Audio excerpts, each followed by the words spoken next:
እንደምናላችሁ ልጆች ከህፃናት ሰንበት ትምህርት ክፍል የዛሬውን 9ኛውን ሰንበት ትምህርት ይዘንላችሁ መጥተናል። ርዕሱ የሚለው ተወዳጁ ልጅ ይላል። የመታሰቢያ ጥቅሳችን የሚገኘው ዮሐንስ 15 ቁጥር 12 ሲሆን እኔ እንደወደድኳችሁ እርስ በርሳችሁ ትዋደዱ ዘንድ ትእዛዜ ይህች ናት ይላል። የትምህርቱ ዋና መልእክት ደግሞ እግዚአብሔር ክርስቲያናዊ ቤተሰቤን እንዳፈቅር ይረዳኛል ይላል። ልጆች በኑረኝ ብላችሁ የምትመኙት ነገር አለ? ይሄ ነገር በጣም ከመፈለጋችሁ የተነሳ ሌላ ሰው ኖሮት ስታዩ እናንተም ሳይኖራችሁ መቅረቱን ስታስቡ ሁኔታው አናዷችሁ ያውቃል? 10 ልጆች ወንድማቸው ያለው ነገር እንዲኖራቸው ፈልገው ነበር። በሱ ከመቅናታቸውም የተነሳ አንድ መጥፎ ነገር ለማድረግ አቀዱ። ዮሴፍ 10 ታላላቅና አንድ ታናሽ በድምሩ 11 ወንድሞች ነበሩት። ታላላቆቹ አይወዱትም ነበር። ጨዋታ ሲጫወቱ እሱን ያስወጡት ነበር። ወደ ተለያዩ ቦታዎችም ሲሄዱ ይዘውት አይሄዱም ነበር። እሱ ባለበት አካባቢም መገኘት አይፈልጉም ነበር። ዮሴፍ የአባትየው የያዕቆብ ተወዳጅ ልጅ ነበር። አባታቸው ሁልጊዜ ከሁሉ የበለጠ ዋጋ ያለውን ምርጡን ስጦታ ለእሱ ነበር የሚሰጠው።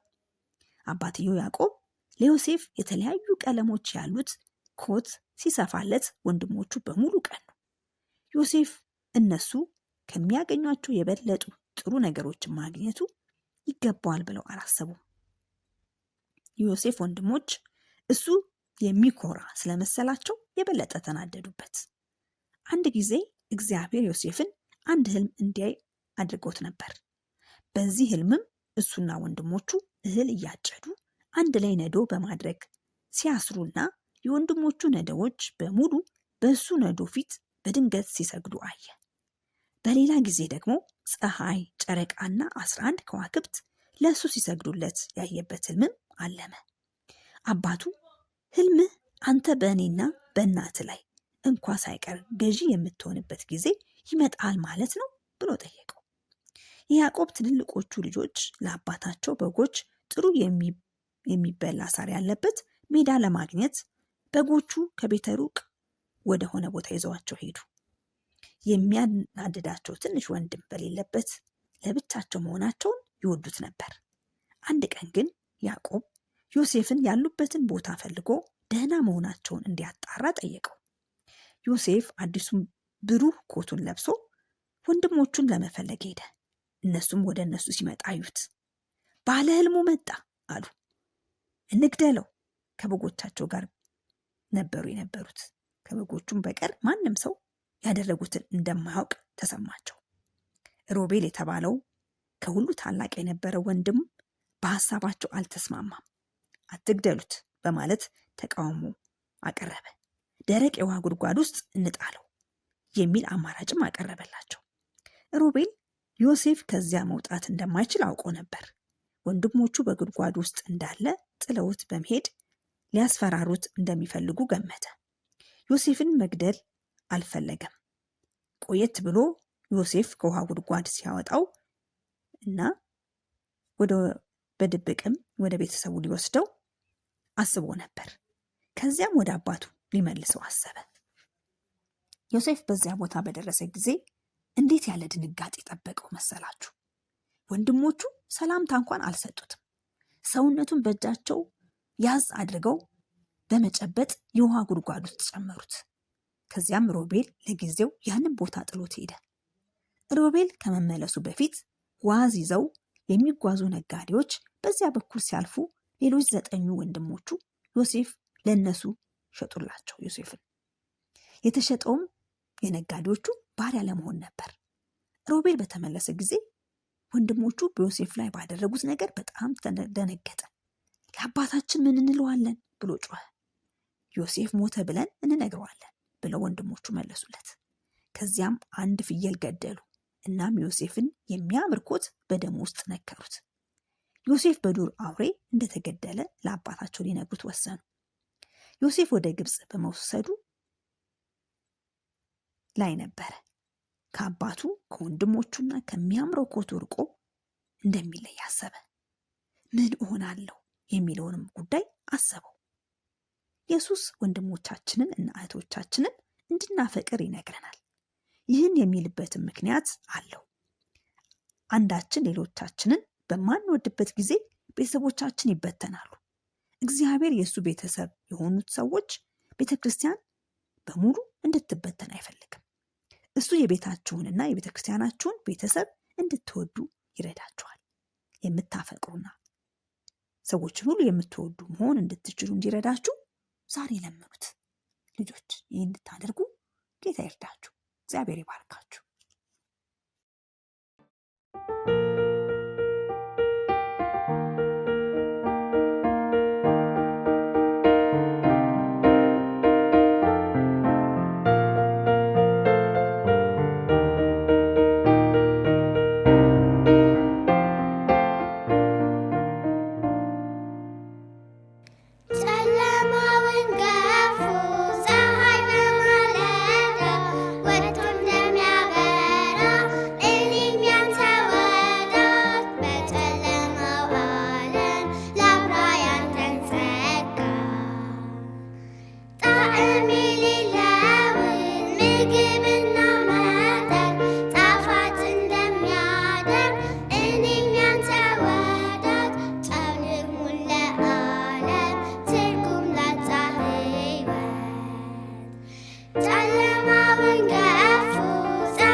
ሰላም ልጆች እንዴት ናችሁ? እንደምን ሰነበታችሁ? ሁላችሁ ደህና ናችሁ? በጣም ጥሩ ልጆች። ባለፈው እንደተናገርኩት እውነተኛ የሆነውን ታሪክ ዛሬም ልናዳምጥ መተናል። ልጆቼ ታስታውሳላችሁ አይደል? ባለፈው ሳምንት የነበረውን ታሪክ? አዎ፣ የባለፈው ታሪክ ስለ አባባ ሙሴ ነበር። ዛሬም እንግዲህ ይህንን ታሪክ የምንቀጥል ይሆናል።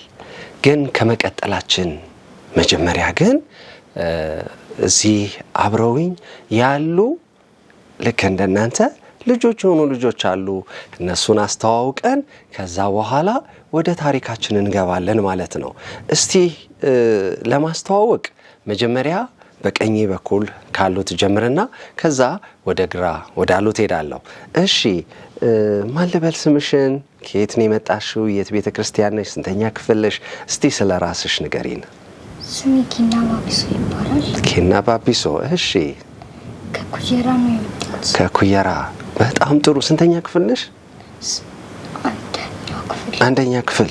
ኦ በጣም ጥሩ። መልካም። እሺ አንቺስ ማን ነው ስምሽ? ስሜ ዲማ ይባላል። እኔ የመጣሁት ከአቃቂ ነው።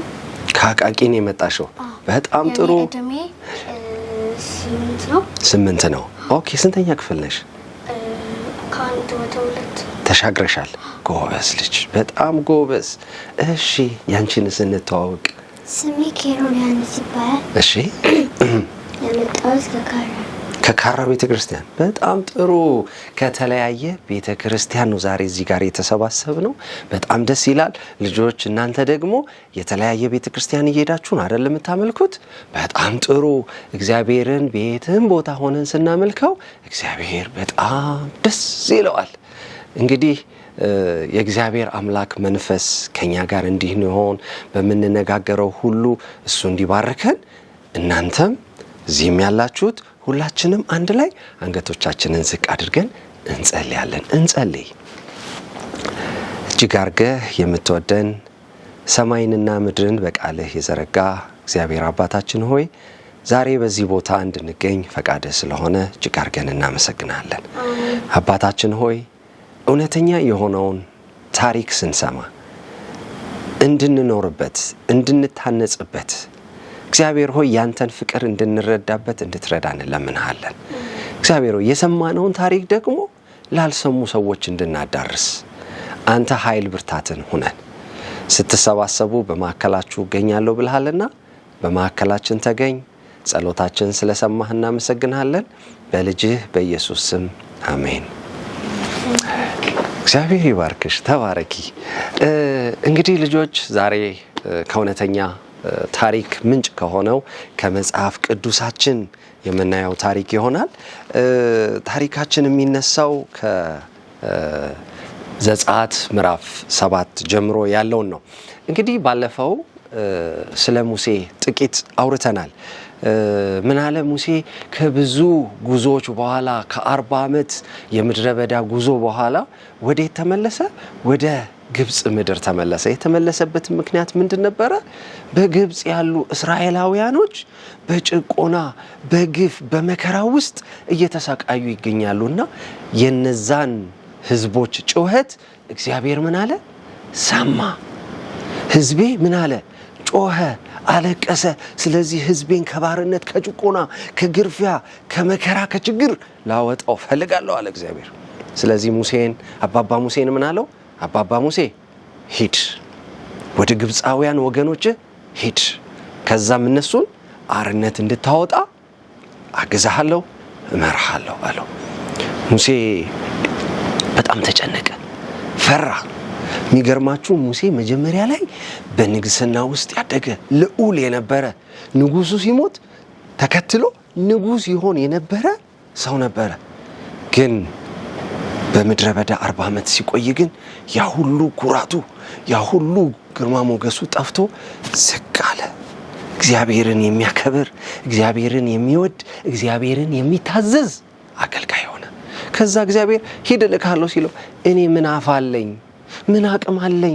ይሄንን ሁሉ ህዝብህን እንዴት አድርጌ እኔ አንድ ተራ ሰው እመራለሁ ብሎ እግዚአብሔር ፊት ራሱን በዝቅታ አቀረበ። እግዚአብሔር ግን ችግር የለውም ሂድ አለው። እሺ ብሎ ወደ እስራኤል ወገኖቹ ሄደና እናንተ እስራኤል ሆይ እግዚአብሔር ጸሎታችሁን ሰምቷልና ከዚህ ከጭቆናችሁ ላወጣችሁ መጥቻለሁ አላቸው። እነሱ በግብፃውያን ሃይማኖት አማካኝነት እምነት አማካኝነት አምልኮ አማካኝነት እምነታቸው ተዛብቶ ነበር። ትክክለኛውን የእግዚአብሔርን እምነት መረዳት በማይችሉበት ደረጃ ደርሰው ነበርና በዛ ውስጥ ሆኖ ሄዶ ሲነግራቸው ግማሹ አንቀበልም ይለዋል፣ ግማሹ እንከተላለን ይለዋልና ግራ የመጋባት መንፈስ ነበርና በዚህን ጊዜ ላይ ሙሴ እንዲህ ብሎ ጸለየ። አቤቱ ጌታዬ ሆይ በዚህ ህዝብ ላይ መከራ ያመጣው ለምንድን ነው? ለምንድን ነው የላከኝ? የማይሰሙኝ ከሆነ ለምን ብሎ ወደ እግዚአብሔር ጸለየ። ጥሩነቱ በእስራኤል ወገን ውስጥ የእግዚአብሔርን ሐሳብና ቅድ የሚያዳምጡ የሚሰሙ የሚረዱ ሰዎች ነበሩ። እነዛም ሰዎች ይህ መከራ የመጣብን አሉ። አንደኛ እስራኤል ማለት የእስራኤል ህዝብ እንዳለ ከአምላኩ ተለይቷል። ለዚህ ነው ይህ ግፍ የመጣብን። ሁለተኛ አማኝ ካልሆኑ ሰዎች ጋር ምን ሆነዋል? ተጋብተው ልጅ ወልደዋል።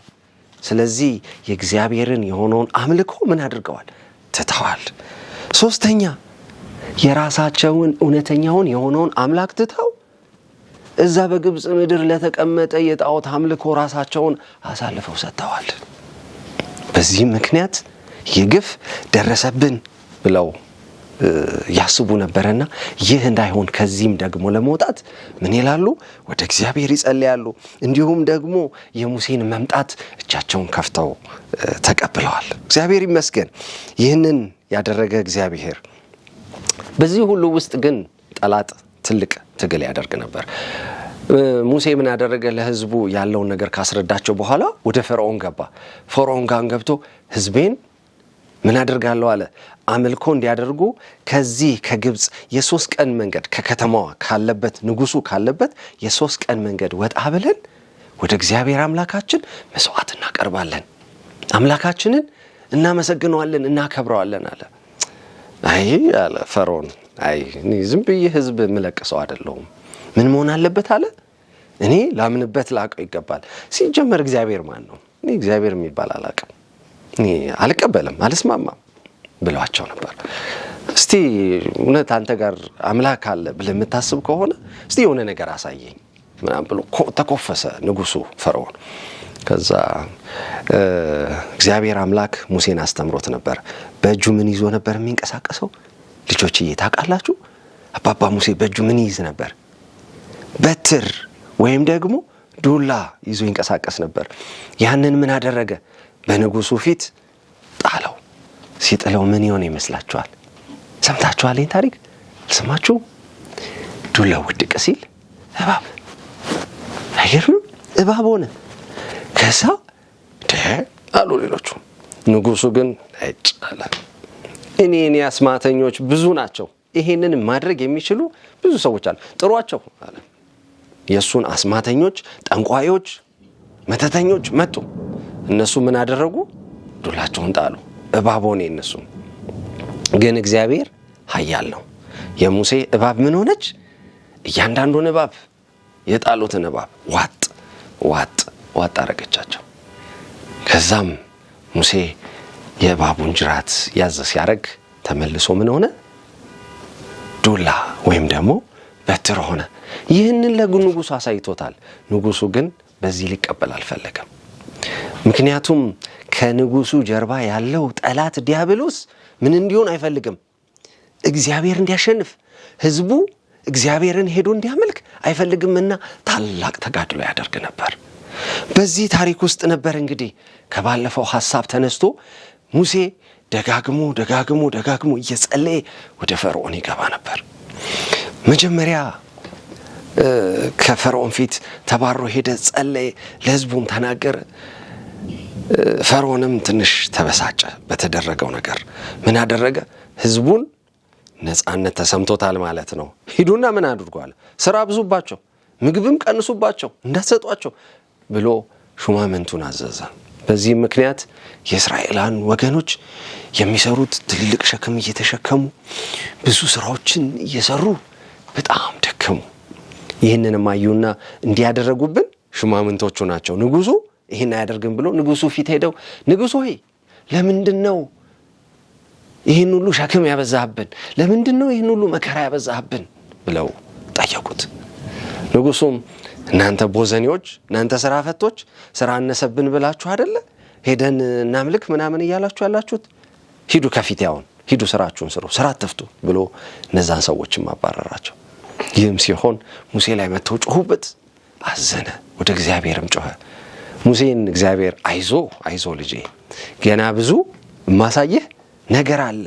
አሁንም ሄደ ወደ ንጉሱ እምትነግረው ነገር አለኝ። ተነሳ ሂድ፣ ወደ ፈርዖንም ግባ፣ ህዝቤንም ልቀቅ ብሎ እንዲናገረው ፈርዖን ነገ በጠዋት ተነስቶ ወደ ወንዙ ማዶ ይሻገራል። አንተም ሂድና ወንዙ ማዶ ላይ አገኘው። ስታገኘውም እንዲህ በለው እግዚአብሔር አምላክ ምን በል ህዝቤን ልቀቅ ብሎሃል። ህዝቤን ካለቀቅ ምን አደርገዋለሁ አለ? በሀገር ላይ ያለውን ወንዞች፣ ውሃዎች ሁሉ ደም እንዲሆኑ አደርጋለሁ። አይገርምም? እግዚአብሔር ኃያል ነው። በዱላ ውስጥ እንኳን መስራት የሚችል አምላክ ነው። ከዛ ንጉሱን ይህንን ውሃ ደም አደርገዋለሁ፣ ህዝቤን ልቀቅ ብሎሃል እግዚአብሔር አለው። አሁንም የፈርዖን ልብ የደነደነ ነበረና አለቅም አለ። ሙሴም በዛን ሰዓት ላይ በበትሩ አማካኝነት ምን ሆነ? ውሃው ተመታ፣ ቀይም ሆነ፣ ደምም ሆነ። አሮንንም አለው ሂድ በተለያዩ ውሃዎች ውስጥ በበትርህ ምታው አለው። ሁሉም ወንዞች፣ የጉድጓድ የወንዙ ምኑ ውሃው ሁሉ ምን ሆነ? ደም ሆነ፣ ሸተተ። በዚህ ምክንያት ሰዎችም ይጠጡት አጡ። ቢጠጡትም ይሸታል። ምን እናድርጋሉ? ግራ ገባቸው። በጣም የሚገርማችሁ ውሃው 7 ቀን ሙሉ ደም እንደሆነ ቆየ። ህዝቡም ተቸገረ። በዚህን ሰዓት ላይ እግዚአብሔር ደግሞ ለቀቅ አረገው፣ ውሃውን ተወው። ሙሴንም ድጋሚ ወደ ፈርዖን ላከው። ሂድ አለው። አሁንም ለፈርዖን የምትናገረው ነገር አለኝ። ከዛም ሙሴም ተመልሶ ወደ ፈርዖን ገባ። ወደዛ ሲሄድ ፈርዖኑ ያለበት ቤተ መንግስት በጣም ትልቅ ያማረ የሚያስፈራ ቦታ ነበር። ንጉሱም ከላይ ቁጭ ብሏል። እነ ሙሴም ከታች መጡ ተገኙ። እንዲህም አሉት እባክህ እግዚአብሔር አምላክ ምን በል ብሏል? ልቀቅ፣ ህዝቦቼን ልቀቅ ብሏል። ስለዚህ እንድትለቅ ዛሬ በፊትህ ቀርብ ያለው ብሎ ሙሴ ሲናገር እናያለን። ከዛም ምን አለ?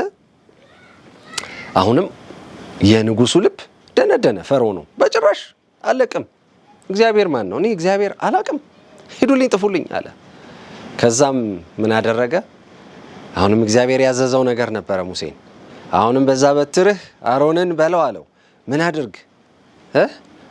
ወደ ሰማይ ከፍ አድርግ። የዛን ጊዜ ከውሃዎች ሁሉ ምኖች ይወጣሉ አሉ? ጓጉንቸር፣ እንቁራሪት። ከዛ ውስጥ እየወጡ ወደ የቤቶቻቸው የሄዱ ጀመር። ባልጋቸው ስር፣ በሶፋቸው ስር፣ በምግባቸው ውስጥ፣ በተለያዩ ቦታዎች እነዛ እንቁራሪቶች ወቅ እያሉ ይገኙ ጀመር። በዚህም ምክንያት እንደው ህዝቡ ተቸገረ፣ ጠላ፣ ግራ ገባው። የሚበሉትንም ነገሮች አበላሿቸው። በእርግጥ በዛን ጊዜ ላይ ፈርዖን የባዕድ አምላኪ እንዲሁም ግብፃውያን እምነታቸው እግዚአብሔርን ሳይሆን የተለያዩ ነገሮችን የሚያመልኩ ነበሩና እነዛን ጓጉንቸሮች በፊት ላይ አይጠሏቸውም ነበር፣ አይነኳቸውም ነበር፣ ዝም ብሎ ነበር የሚታዩዋቸው። አሁን ግን አስመረሯቸው፣ አስጨነቋቸው። ቤት ውስጥ ሲያዩዋቸው በዛም በዚህም ሲሯሯጡባቸው ጠሏቸው። በዚህም ምክንያት ንጉሱ በድጋሚ ሙሴን እና አሮንን አስጠራቸውና በቃ ችግር የለውም እለቃለሁ፣ እነዚህን ጓጉንቸሮች እነዚህን እንቁራሪቶች ግን ምን አድርግልኝ? አስወጣልኝ አለው። እሺ እኔስ ማስወጣቱን አስወጣልሃለሁ፣ ለእግዚአብሔርም እጸልያለሁ።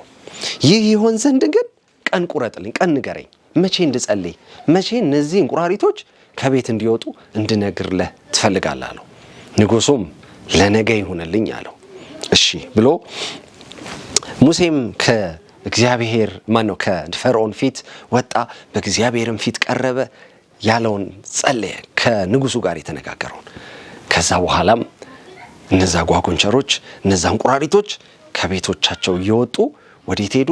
ወደ ወንዙ ሄዱ። ቀሪዎቹ እዛው ባሉበት ሞቱ። በዚህን ጊዜ ላይ ግብፃውያን እነዛን የሞቱትን ሰብስበው አንድ ቦታ አደረጓቸው። በጣም ይሸታሉ፣ በጣም ይከረፋሉ፣ በጣም ያስጠላሉ። እንደው ተቸገሩ። ምግብ መብላትም የሚሸት ነገር ጋር ምግብ መብላት ደስ ይላል ልጆች? በጣም ያስጠላል አይደለም? እንደዛ ነበር፣ ቅፍፍ አላቸው። አሁንም ቢሆን ንጉሱ ምን አላለም? አልሰማቸው፣ ሊሰማቸው አልፈለገም። ልቡንም ምን አድርጎታል? አደንድኖታል። ይህ ሆኖ ሳለ ግን አሁንም እግዚአብሔር ሙሴን ሂድ ወደ ንጉሱ ግባ አለው። አሁንም ምን በል አለው? ንገረው። ምን በል? እስራኤልን ሕዝቤን ልቀቅ። ያንን የማያደርጉ ከሆነ ግን አሁንም እግዚአብሔር ምን ያደርጋል? ኃይሉን ያሳያል። ሂድና አሁንም ተናገረው አለው። ሄደም ገባም። እባክህ እስራኤልን ልቀቅ ንጉሥ ሆይ፣ ምን ማድረግ እንፈልጋለን? ሄደን እግዚአብሔር አምላካችንን ማምለክ እንፈልጋለን አሉት። አሁንም መስማት አልፈለገም። የማትሰማ ከሆነ እግዚአብሔር አምላክ ይህንን ብለዋል። ምን አደረገ? አሁንም በትሩን ወደ ላይ አነሳ። ከዛ አሁን ደግሞ ምን ሆነ? ተናካሽ ተባዮች፣ ተናካሽ ቅማሎች በየሰው ላይ፣ በየፊት በሕፃናቶች ላይ፣ በትላልቅ በአረጋውያን ላይ፣ በፀጉራቸው፣ በልብሳቸው፣ በሚተኙበት ቦታ ሁሉ ቅማል ወረራቸው። ይነክሷቸዋል፣ ያሳክኳቸዋል፣ እንዲህ ክክ ይላሉ። ተቸገሩ፣ ተሰቃዩ። አሉ ሰዎቹ። ይሄማ የእግዚአብሔር ጣት ነው፣ ምን አይደለም አሉ። ይሄ አስማት አይደለም አሉ። ምክንያቱም ፈርዖን ምንድን ነበር የሚመስለው? ህዝቡ አስማት ይመስላቸው ነበር። ምክንያቱም አስማተኞች አሉ። አስማተኞቹ ምን ማድረግ አልቻሉም? ቅማል ማምጣት አልቻሉም። ሌላውን ነገር ግን ማስመሰል ችለው ነበር። ቅማል ግን ማድረግ አልቻሉም። በዚህም ምክንያት ምን አሉ? ይሄ የእግዚአብሔር ጣት ነው አሉ። ከዛ ፈርዖንም በቃ እስቲ እንግዲህ አሁን ለቅላችኋለሁ፣ ይሄን ነገር ምን አድርጉልኝ? አጥፉልኝ አለ። እሺ ብሎ ሙሴ አሁንም ተመለሰ፣ ጸሎት አደረገ፣ ቅማሉም ጠፋ። ከዛ ይለቃል ብለው ሲጠብቁት አሁንም ንጉሱ ምን እንዳደረገ ታውቃላችሁ? አለቅም፣ እስራኤልን አለቅም፣ እፈልጋቸዋለሁ፣ ብዙ ስራ አለኝ፣ እዚህ የሚሰሩት ብዙ ስራ አለ፣ አለቅም አለ። ከዛ አሁንም እግዚአብሔር ሙሴን ተነስ አለው። አቤት እግዚአብሔር ሆይ፣ ሂድ ወደ ፈርዖን ግባ፣ ንገረው የማትለቅ ከሆነ ህዝቤን እንዲሄዱ ፈቃድህን የማትሰጥ ከሆነ ምን አደርጋለሁ አለው? የዝንብ መንጋ እለቅብሃለሁ። እንግዲህ እስካሁን ስንት ሰማን? ስንተኛው ላይ ደረሰን? 4። መጀመሪያ ምን አደረገ? ደም። ሁለተኛው ላይስ ምን አደረገ? እስቲ ምን አደረገ? ምን አደረገ? እንቁራሪት። በትክክል። ከዛ ሶስተኛውንስ? እሺ ቅማል አደረገ።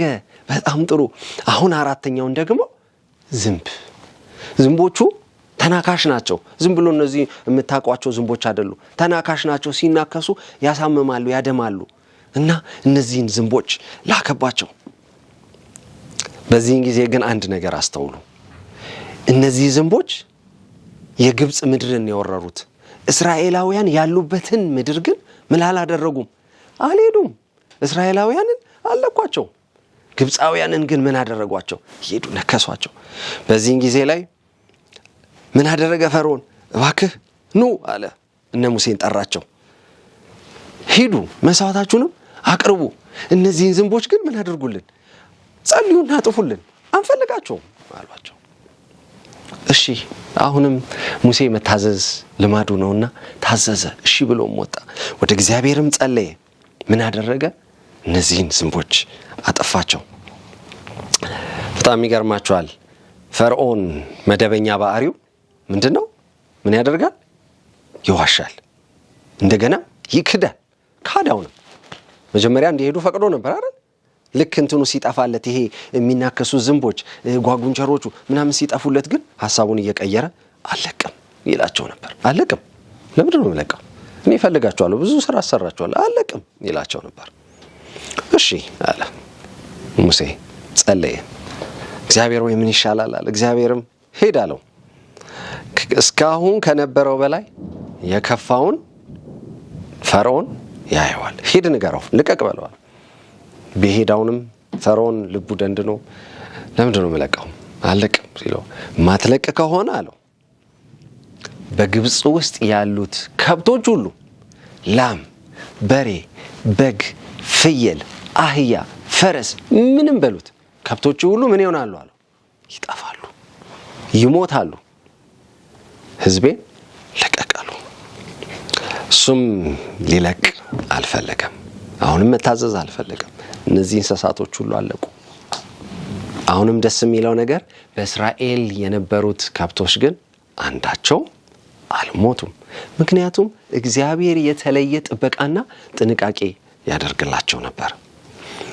ይህ ሲሆን ሳለ አሁንም እንግዲህ እግዚአብሔር አሁንም ሙሴን ሂድ ግባውንም ለፈርዖን ምን በለው? ንገረው፣ ልቀቅ በለው። የማይለቅ ከሆነ ግን አለው የማይለቅ ከሆነ ምን ታደርግበታለህ? እባጭ እለቅበታለሁ፣ ቁስል እለቅባቸዋለሁ አለ። ሄደም ፈርዖንን ህዝቤን ልቀቅ ብሎሃል እግዚአብሔር፣ የሚወዳቸው ልጆች እንድትለቅ አስጠንቅቀዋል አለው። አሁንም መስማት አልፈለገም። እንግዲህ ካልሰማ እግዚአብሔር አምላክ በእያንዳንዳችሁ ላይ እባጭ ቁስልን ለቅቄባችኋለሁ ብሏል ብሎ ተናግሮት ወጣ። እሱም እንደዛ ባለ ጊዜ ምን ተፈጠረ?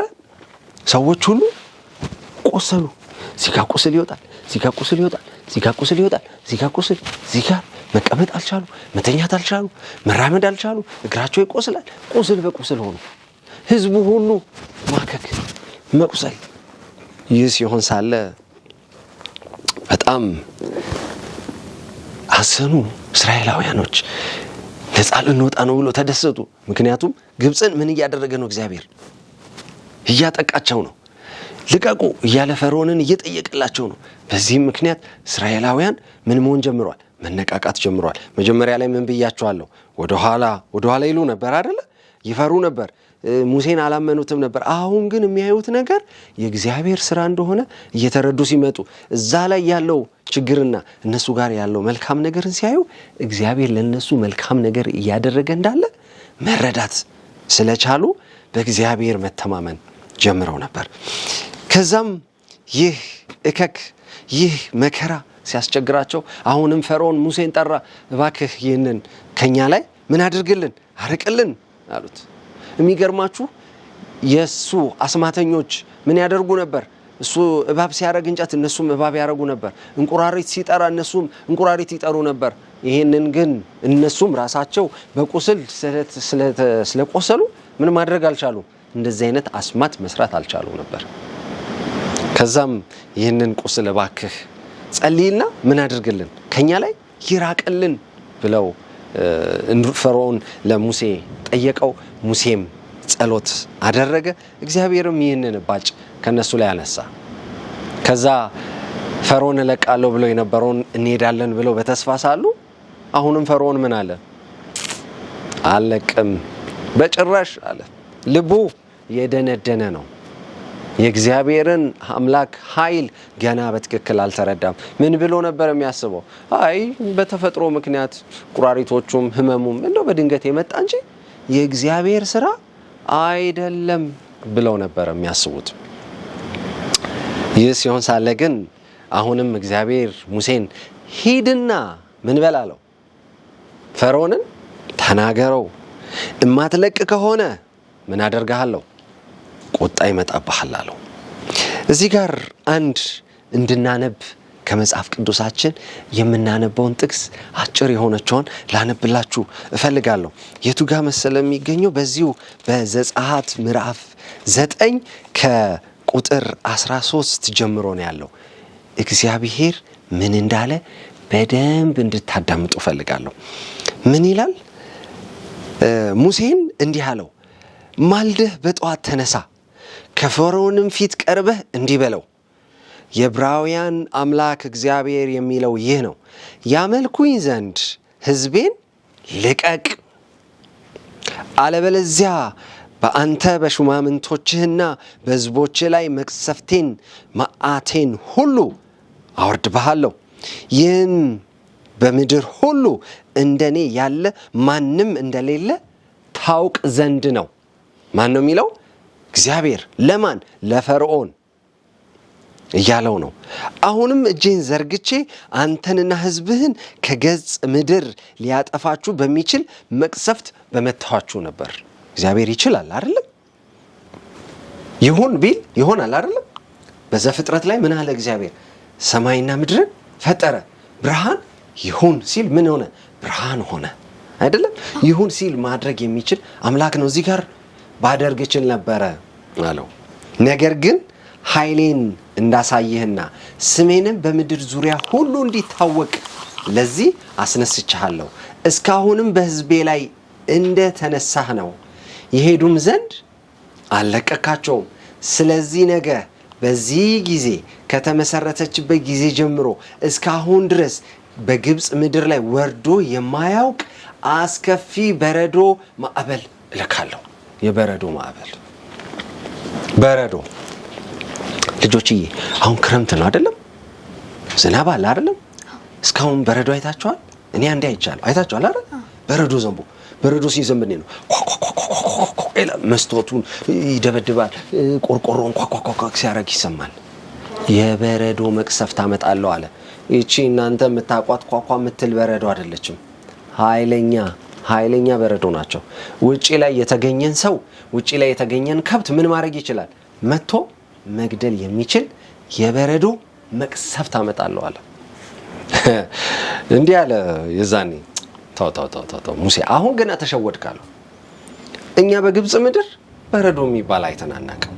ጭራሽ በረዶ ሊመጣ አይችልም። ስለዚህ ኧረ ተው፣ በረሃ ነዋ። እልም ያለ ፀሐይ፣ እልም ያለ አሸዋ፣ እልም ያለ ጠራራ ቦታ ነው። እንዴት እዛ ቦታ ላይ ምን ሊሆን ይችላል? በረዶ ሊወርድ ይችላል? ኧረ እንደዚህ አይነቱንስ አንሰማ፣ ታይቶ አናቅም አሉ።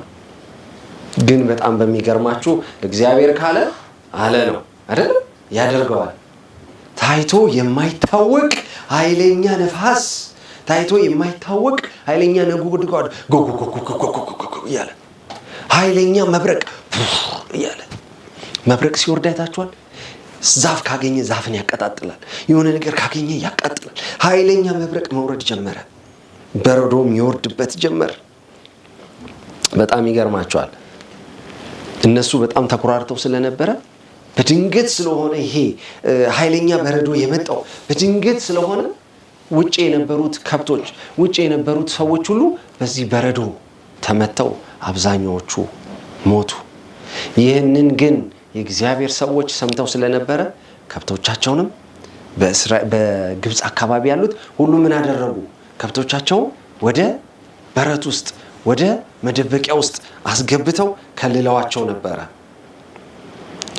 ሌላው ደግሞ እስራኤላውያን አብዛኛዎቹ በጌሳም ምድር ከዚህ ካለችው ከግብፅ ምድር ትንሽ ራቅ ብሎ ነበሩና በዛ ምድር ላይ ይበረዶ አልወረደም ነበር። አንዳንዴ ያጋጥሟችሁ አቃል መንገድ ላይ ስትሄዱ ልጆች ዝናብ እየዘነበ ትሄዳላችሁ። ልክ የሆነ ቦታ ላይ ዝናቡ ያቆምና ምንም ዝናብ የሌለበት ደረቅ መሬት ላይ ትደርሳላችሁ። አንዳንዴ ደግሞ በደረቅ መሬት እየሄዳችሁ በድንገት ሻ የሚል ዝናብ ውስጥ ትገባላችሁ። እንደዛው ሁሉ የእስራኤላውያን ወገኖች ላይ ምንም በረዶ ነጎድጓድ የለም። በግብፃውያን መሬት ላይ ግን ኃይለኛ ነጎድጓድ፣ ኃይለኛ የበረዶ ክምር ይወርድ ነበር። በዚህም ብዙ ህዝቦችን አጠፋ። በዚህን ጊዜ አሁንም ፈርዖን እባክህ ጌታዬ ማን ነው ሙሴን ጥሩልኝ አለ። ሙሴና አሮን መጡ። እባክህ ወደ አምላክህ ወደ እግዚአብሔር ጸልይና ምን አድርግ፣ ይህንን የበረዶ መዓት ከኛ ላይ እንዲሄድ አድርግ፣ ህዝብህንም እለቃለሁ ብሎ አሁንም በድጋሚ ለሙሴ ቃል ገባ። ሙሴም ጸሎት አደረገ። ይህም የበረዶ ክምር ይህም ነጎድጓድ ምን ሆነ? ቆመ። ይህንን ሲያይ አሁንም ፈርዖን ምን አለ? አለቅም በጭራሽ። ይሄ ምንድን ነው? ይሄ እኮ ተፈጥሮ ያመጣው ነው። በድንገት እኛ እስከ ዛሬ በረዶ ዝናብ አይተን ነበር። ይሄ በድንገት ስለመጣ እንጂ አለቅም። ይሄ እግዚአብሔር ያደረገው ነገር አይደለም ብሎ ልቡ ደነደነ። ወደ እግዚአብሔርም ሙሴ ጮኸ። እግዚአብሔርም ምን አለው? ተነሱ፣ ሂዱ፣ ወደ ፈርዖንም ቅረቡ። አሁንም ህዝቤን ልቀቅ። የማትለቅ ከሆነ ምን አደርግብሃለሁ? የአንበጣ መንጋ ልክብሃለሁ። የዛኔ በረዶ በወረደ ጊዜ ብዙ ተክሎችን አጥፍቶ ነበረ። የቀሩ ተክሎችን ደግሞ እንዲበላ አሁን ምን እልካለሁ አለ? አንበጣ። አንበጣ በቲቪ አይታችሁ ታውቃላችሁ? እንደ ፌንጥ አይነት ዝልል ዝልል የሚለው በአንዴ ሲመጡ ብዙ ናቸው። እንትንን እስከ መሸፈን ደረጃ ይደርሳሉ። ፀሐይ እያሉ ነው የሚመጡት። በአንዴ እርሻ ላይ ሲያርፉ በጥቂት ደቂቃ ውስጥ ያ እርሻ ምን እንደሚሆን ታውቃላችሁ?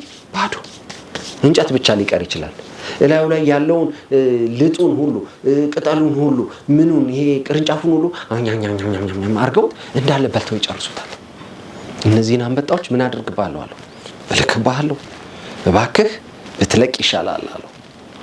በዚህን ጊዜ ግን የፈርዖን ሽማምንቶች ግን እነዚህን ሰዎች አሁንስ ብንለቅ ይሻላል ማለት ጀመሩ። ፈርዖኑን አይ ብንለቃቸው ይሻላል፣ ምክንያቱም እንደምታዩት መከራው በዛብን። መጀመሪያ በበረዶ፣ በአንበጣ፣ በእንቁራሪት፣ በምንጠጣው ውሃ፣ በነገሮች ሁሉ ብዙ መጣብን። አሁን ደግሞ አንበጣው ከመጣ ምን ያደርግብናል? የቀረውን ሰብላችንን ሁሉ ይበላዋልና በቃ ልቀቃቸው ብለው ምክር ሰጡት። ፈርዖን ግን እኔ እንደዚህ አይነት ነገር አልሰማም፣ ሂዱ ከፊቴ ጥፉ ብሎ እነ ሙሴን አባረራቸው። ሙሴም ወደ እግዚአብሔር ጸለየ። አንበጦቹም መጡ። ምን አደረጉ? ያለውን በሁሉ በሉባቸው፣ አጠፉባቸው። በዚህን ጊዜ አሁንም ምን ሆነ? ፈርዖን ኧረ ማለት ጀመረ። ኧረ እባካችሁ ሙሴን ጥሩልኝ። በጣም ይገርማችኋል። አንድ ያልነገርካችሁ ነገር ምንድነው መሰላችሁ? አንበጣው ከመምጣቱ በፊት ከምስራቅ በኩል ኃይለኛ ነፋስ መጣ። በቀን ኃይለኛ ነፋስ እያለ ነበር ከምስራቅ በኩል የመጣው። ከዛ በኋላ ነው አንበጦቹ ነፋሱን ተከትሎ የመጡት። ከዛ ጸልይልን ባለ ጊዜ ምን አደረገ እግዚአብሔር? ጸሎታቸውን ሰማና አሁን ደግሞ ከምዕራብ በኩል ሌላ ነፋስ መጣ። ምን አደረገ? አንበጦቹን ገፍቶ እየተወሰዳቸው ወደ ቀይ ባህር ውስጥ ከተታቸውና አጠፋቸው። ይህ ሲሆን ሳለ ግን አሁንም አጅሬ ፈርዖን ምን አለ? አለቅም። ምክንያቱም እስራኤላውያን እፈልጋቸዋለሁ፣ ገና ብዙ ምን የሚያደርጉልኝ የሚሰሩልኝ ስራ አለ፣ ዝም ብዬ ልለቃቸው አልችልም አለ። ከዛም ማትሰማ ከሆነ አለ እግዚአብሔር ሂድ ንገረው ለፈርዖን፣ አልሰማም ብለሃል፣ ሕዝቤንም አልለቅም ብለሃል፣ በጨለማ ትዋጣላችሁ። ከዛም ለ3 ቀን በግብፅ ምድር ጨለማ ሆነ፣ ጨልም ያለ። እስቲ አይናችሁን እንዲህ አድርጉ፣ በድንገት አይናችሁን እስቲ ጨፍኑት። እንዲህ ምን ይታያችኋል? ጭፍን አድርጉት እስቲ። እሺ ክፈቱት። ምንድነው የሚታያችሁ? ምንም አይታየው፣ ጨልም ያለ ነው። በተለይ ብርሃን የሆነበት ቦታ ላይ ቆይታችሁ በድንገት ጨልም ሲል ወዴት እንደምትሄዱ እንኳን አታውቁም። ወዴቱ ጋር ወንበር እንዳለ፣ ወዴቱ ጋር መንገድ እንዳለ፣ ወዴቱ ጋር ውሃ እንዳለ፣ ወዴቱ ጋር ደረጃ እንዳለ እንኳን አታውቁም። ጨልም ያለ ሆነ። ግብፃውያን ፈሩ። እንደዚህ አይነት ጨለማ አይተው አያውቁም አሉ። ወረ ጉድ! በጣም የሚገርማችሁ ግን ደግሞ በእነሱ ምድር ላይ ጨለማ ሲሆን በእስራኤላውያን ምድር ላይ ግን ብርሃን ነበር። ምንም ጨለማ አልነበረም እነሱ ጋር። 3 ቀን ሙሉ ግን ጨለማ ውስጥ ቁጭ አሉ። መንቀሳቀስ አይችሉም፣ መራመድ አይችሉም። ድቅድቅ ያለ ጨለማ ነበር። አሁንም ሙሴን ፈርዖን አስጠራው። ለፈርዖን ግን ይታየው ነበር፣ ምክንያቱም እግዚአብሔር ከጎኑ ነበር። እባክህ ይህንን ጨለማ ከላያችን ላይ አንሳልን፣ ምን በሉ መሄድ ትችላላችሁ አላቸው።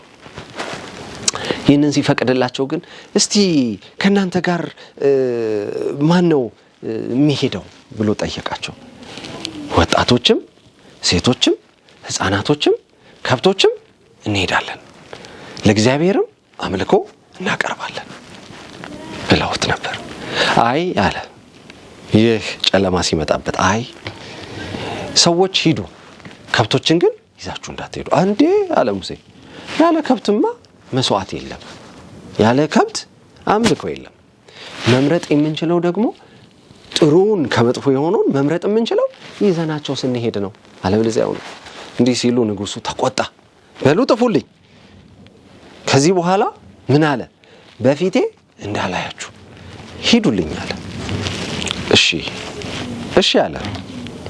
እንዳልከው ይሁን ብሎ ሙሴ ከፈርዖን ፊት ወጣ። ከዛ እግዚአብሔር ግን አሁንም ሂድ ፈርዖን ወይ ሂድ ንገረው፣ ይህ የመጨረሻ ማስጠንቀቂያ ነው። ሂድና ፈርዖንን ምን በላለው?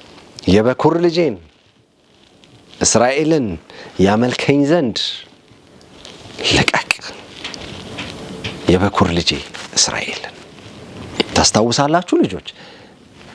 እስራኤል ተብሎ የተጠራው በማን አማካኝነት ነው? በያዕቆብ አማካኝነት ነው።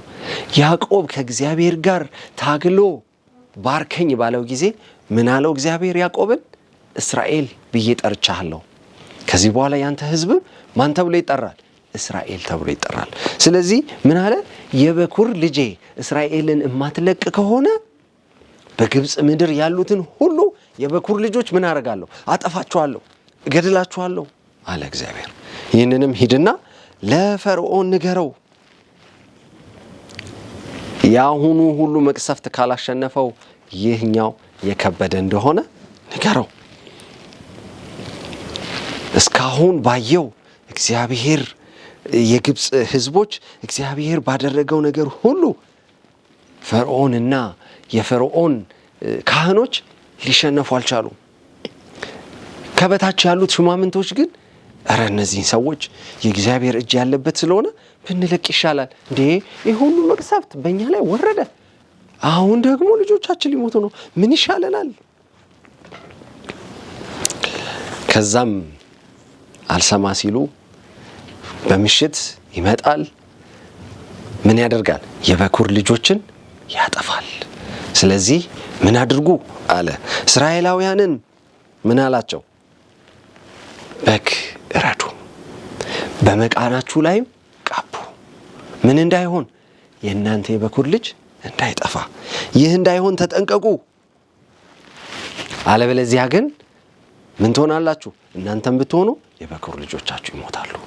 በእስራኤል ያሉት ግን ከንጉሱ ጀምሮ ከሚፈራው ከትልቁ ፈርዖን ጀምሮ በጣም በዝቅተኛ ኑሮ ከምትኖረዋ የባርነት ስራ ከምትሰራዋ እናት ካላት የበኩር ልጅ ጀምሮ እነዚህን ሁሉ ምን አደርጋለሁ? እግዚአብሔር አጠፋለሁ። የበኩር ልጅን ማትለቅ ከሆነ ያንተን የበኩር ልጅ አጠፋለሁ አለ።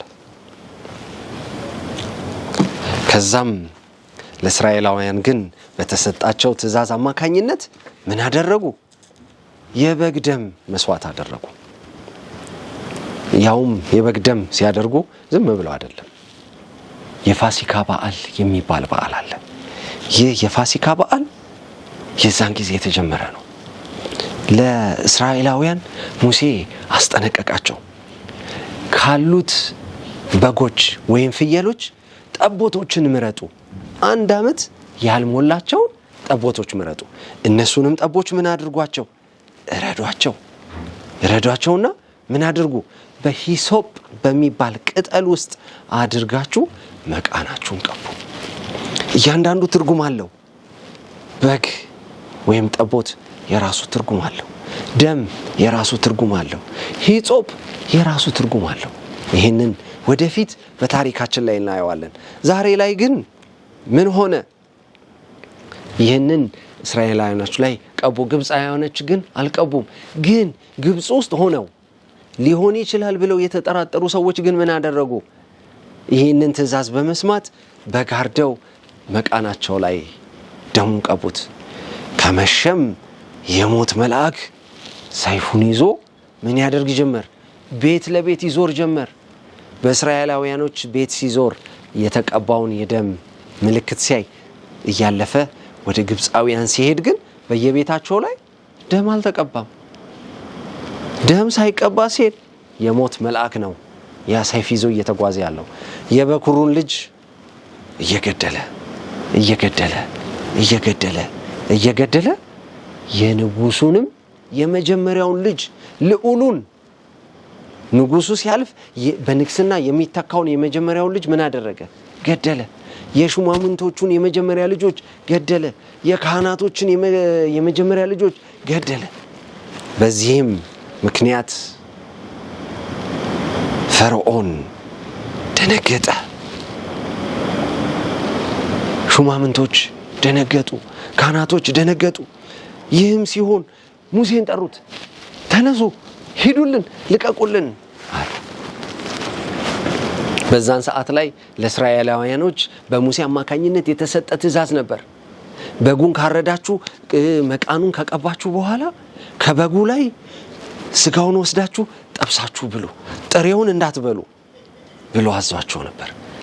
ስትበሉ ግን አላቸው ለመራመድ ለመሄድ ጉዞ ለማድረግ ወይም እናንተ ጠዋት ወደ ትምህርት ቤት ልትሄዱ ስትሉ ልብሳችሁን ለብሳችሁ ፊታችሁን ታጥባችሁ ጸጉራችሁን ሰርታችሁ ቦርሳችሁን ትምህርት ቤት ደብተሮቻችሁን እስክሪብቶቻችሁን አዘጋጅታችሁን አይደል ምግብ የምትበሉት?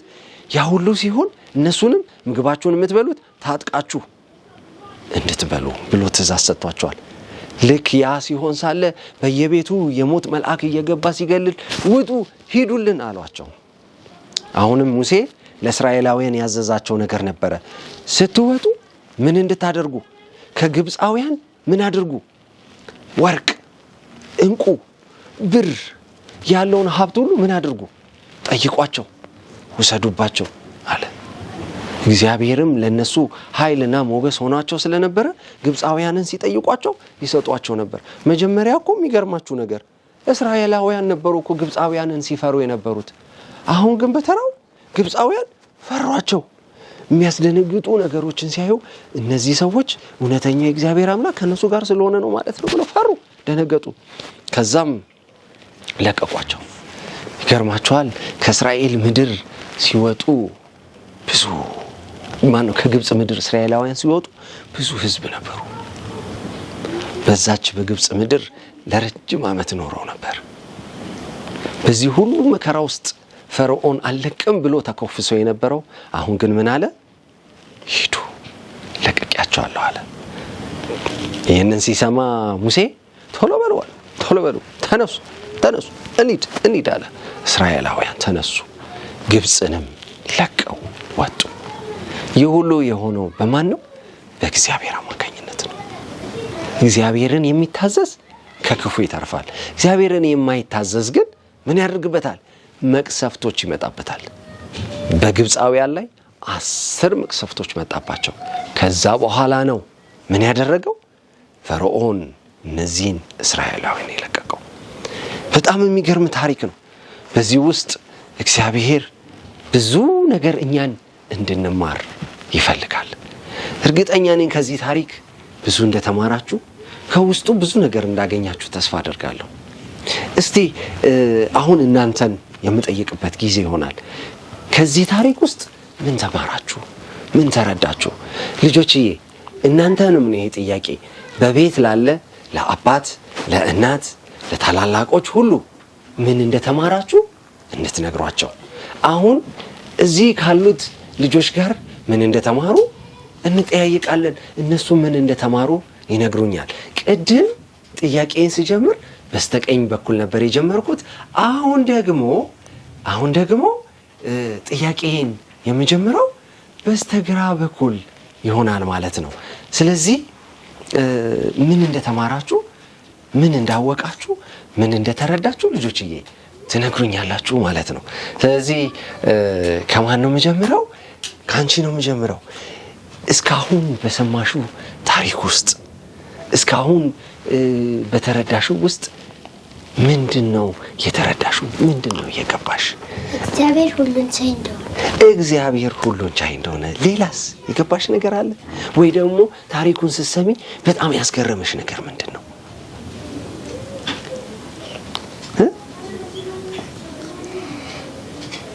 ፈርዖን ሕዝቡን አለቅም ማለቱ አስገርሞሽ ነበር። ከዛ ሁሉ መከራ በኋላ አለቅም ይል ነበር አይደል? እውነት ነው። በጣም ይገርማል። እሺ ከዛ ደግሞ ካንቺ ልቀጥል። አንቺስ ምንድን ነው ከዚህ ታሪክ የተማርሽው? እኔ ከዚህ ታሪክ የተማርኩት እሺ ፈርዖን እግዚአብሔርን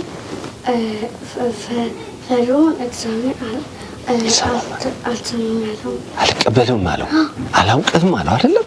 ትክክል ነው፣ እውነት ነው። እሺ አንቺስ ምንድን ነው የተረዳሽው? በዚህ ታሪክ ውስጥ ምን ገረመሽ? ምን ተረዳሽ?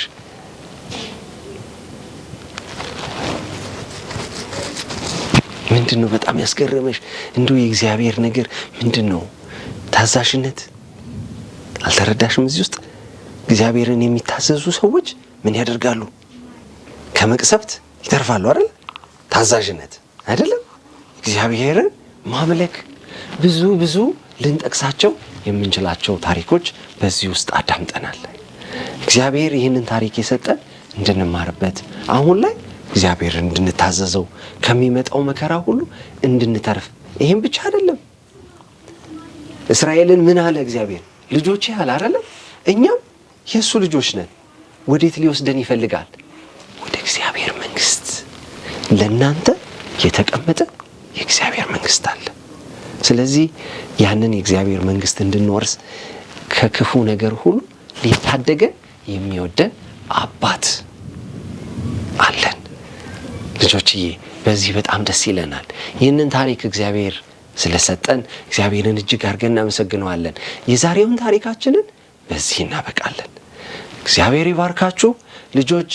በጣም እዚህ ቦታ ስለመጣችሁ እናመሰግናለን። በቴሌቪዥን የሚመለከቱትን ልጆችን ደህና ሁኑ እያልን እንሰናበታቸዋለን። ልጆች ደህና ሁኑ። በሌላ ጊዜ እንገናኛለን። ደህና ሁኑ።